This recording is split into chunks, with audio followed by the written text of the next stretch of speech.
அனைவருக்கும் காலை வணக்கம். இந்த காணொளியில் சென்ற காணொளியின் தொடர்ச்சியாக, அதாவது இந்தியாவில் முதலாக உருவாகிய மலைகளில் திருவண்ணாமலை, அடுத்து ஜவ்வாது மலை என்று பார்த்தோம். அதே மாதிரி முதலாக உருவாகிய ஆறு என்று பார்த்தால் ஆற்று கால்வாய்களை போன்ற அமைப்பு பாலாறும், ஒரு நதி போன்ற அமைப்பு காவேரியும் பெற்றுள்ளது. இந்த பாலாறும் காவேரியும் ஒருங்கிணைந்த நதியாக, அதுவும் தென்பெண்ணை சேர்ந்து பாய்ந்துள்ளது.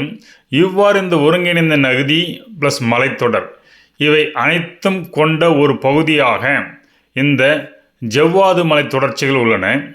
இந்த ஜவ்வாது மலை, கல்வராயன் மலை, சேர்வராயன் மலை, அதைத் தொடர்ந்து அப்படியே முன்னேறி சென்றால் கிருஷ்ணகிரி, அப்படி நீலகிரி, மேற்கு தொடர்ச்சி மலைகள் என்று இதனுடைய தொடர்ச்சி நீண்டு கொண்டே போகிறது. எனவே ஆதி காலத்து மனிதன் இந்த இந்தியாவில் இங்கு தோன்றியிருக்க வாய்ப்புகள் இருக்குது. ஏனென்றால் இந்த ஜவ்வாது மலையில் தற்பொழுதும் கிட்டத்தட்ட 97% இந்த பழங்குடியின மக்கள் வாழ்ந்து வருகிறார்கள். இதன் இயற்கை அமைப்பும் பழங்குடியின மக்கள் வாழ்வதற்கு ஏற்ப அமைந்துள்ளது. எனவே இந்த குறிஞ்சி நில நாகரிகம் முதலில் இந்த ஜவ்வாது மலையில் தோன்றி அப்படியே பறந்து விரிந்து உலகம் முழுக்கும் சென்றிருக்கலாம் என்பது என்னுடைய கருத்து. இதை அடுத்து முல்லை நாகரிகம், அதை அடுத்து நெய்தல், மருதம், பாலை திணைகள் உருவாகின. எனவே இந்த திணைகளுக்கு அமைப்புக்கு ஏற்ப இந்த நாகரிகம் உருவாகிறது. ஒவ்வொரு திணைக்கென ஒரு மலர்கள் உள்ளன. இவ்வாறு நீங்கள் பார்ப்பது முல்லை நாகரிக மலரை பார்க்கிறீர்கள். அதே குறிஞ்சி மலரை பார்த்தீர்கள். நீலகிரி மலையே அந்த நீலக்கலர் குறிஞ்சி மலர்தான் நீலகிரி என்று கொண்டு பெயர் வழங்கப்படுகிறது. இந்த மருத நாகரிகம் இவ்வாறு ஒவ்வொரு நாகரிகமாக வருகின்றது. எனவே ஒவ்வொரு நாகரிகமும் அங்கு வாழ்ந்த இயற்கை அமைக்கேற்ப அந்த மக்கள் உருவாகி வாழ்வில் அடிப்படையில் உருவாகின. அதன் அடிப்படையில் பார்க்கும்போது குறிஞ்சி நிலத்தில் வாழ்ந்த மக்கள்கள் வேடர்கள், வேடவச்சி என்றும், முல்லைநில மக்கள்கள் ஆயர், ஆயச்சி என்றும், நெய்தல் மக்கள் மீனவர், மீனவச்சி என்றும், பாலை நில மக்கள் மறவர், கள்ளர் என்றும், மருதநில மக்கள் உழவர், உழவச்சி என்றும் கூறலாயினர். இந்த மருத நிலத்திற்கு ஒரு பூ மருதுப்பூ, நெய்தல் நிலத்திற்குரிய பூ தாழம்பூ, பாலை நிறத்திற்குரிய பூ வாகைப்பூ. இது மருதநிலத்திற்குரிய தாமரை பூக்கள் தான் பார்க்கிறீர்கள். இவ்வாறு ஒவ்வொரு நாகரிகமும் ஒவ்வொரு நில அமைப்பினை கொண்டு, அதற்கேற்ப மலர்களை கொண்டு, அதற்கேற்ப வாழ்வியலை கொண்டு விளங்கியது. இந்த வாழ்வியலில் முதலில் குறிஞ்சி நாகரிகம்.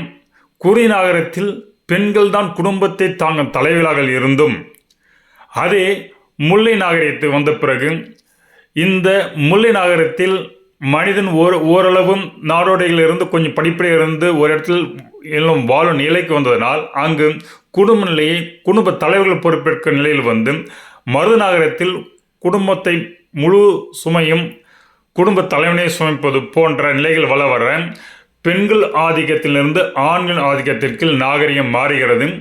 அந்த உரிமையும் வருகிறது.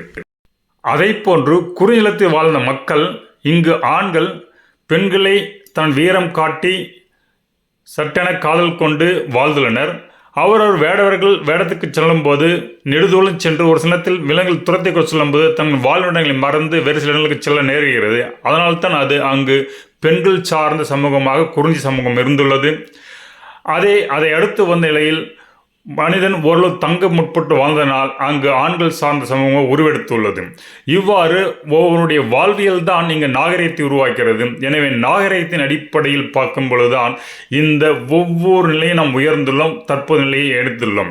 எனவே பழங்கால மனிதன் இந்த கற்கருவிகளை உபயோகித்த காலம் முதல் கொண்டு புதிய கற்காலம் வரை எவ்வாறு நாகரிகம் உருவாது என்பதை கருத்தில் கொண்டே இங்கு சமயம், மதம் எல்லாமே உருவாகி ஒவ்வொரு நிலைப்பாடுகள் வந்துள்ளது. எனவே இதை எல்லாவற்றையும் ஒரு நாகரிகம், மதமே ஒரு நாகரிகம் என்று கருதுவதுதான் ஏற்புடையதாக இருக்கு என்பது என்னுடைய கருத்து. இனி இந்த அடிப்படையில் இந்த நாகரிகம் எவ்வாறு பறந்து விரிந்தது என்று இனி காண்போம். ஒவ்வொரு திணையிலும் வாழ்ந்த மக்கள் அவர்களின் வாழ்வாதாரங்களை அடிப்படையாக கொண்டுதான் நாகரிகம் தோன்றிற்று. உதாரணமாக குறுநில பகுதியில் வாழ்ந்த மக்கள் அந்த காதலன் தன் காதலிக்காக தான் வேட்டை புரிந்து வந்த விலங்குகள், புலி போன்றவற்றின் பல்லை எடுத்து வந்து கொடுத்து தன் வீரத்தை வெளிப்படுத்தினான். இதை ஒரு மகளிரோடு இயந்து வாழும் ஒரு ஆடவன் இருந்த பொழுது காதலன் காதலி தன்னுடைய காதலை வெளிப்படுத்துவதமாக அவள் கொடுத்த அந்த காதலன் கொடுத்த அந்த புலிப்பற்கள் போன்ற பற்களை ஒரு கயிறில் அணிந்து அந்த காதலை அணிந்து கொள்வாள். இதன் மூலம் அந்த பெண் இன்னொரு ஆணுக்கு சம்பந்தப்பட்டவன் என்பதை குறிப்பால் உணர்த்தினாள். இதுவே பிற்பாடு தாலி என்ற முறைக்கு வழிவகுத்தது. எனவே இந்த தாலி என்ற கலாச்சாரம் பழங்குடி குறுநில மக்களிலிருந்து வந்துள்ளது. இத்தகைய பழங்கால திருமண முறையில் பழந்தமிழ் இலக்கியங்கள் களவு என்று அழைக்கப்பட்டது.